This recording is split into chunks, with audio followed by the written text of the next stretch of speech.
বিসমিল্লাহ। সাহাবায়ে কেরাম রাদিয়াল্লাহু তাআলা অপরের খাতিরে পিপাসায় মৃত্যুবরণ।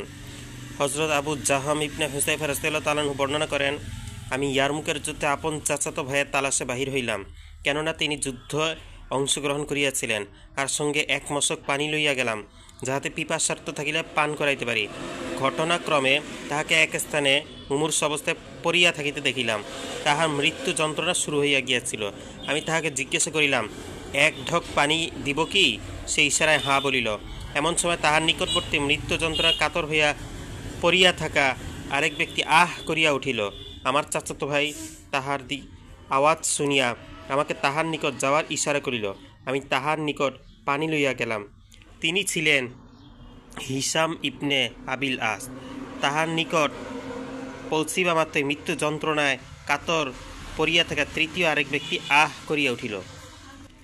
হিশাম আমাকে তাহার নিকট যাওয়ার জন্য ইশারা করিলেন।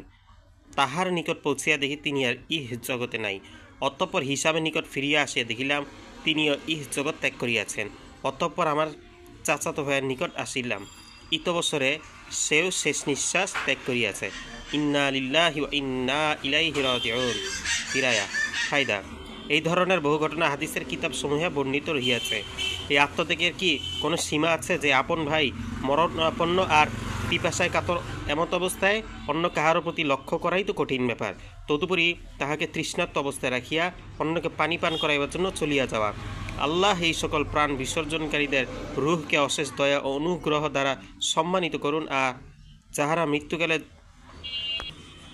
যখন জ্ঞান বুদ্ধি লোপ পাইয়া যায়, তখন অন্যের প্রতি সহানুভূতি প্রকাশ করিতে যাইয়া জীবন দান করেন।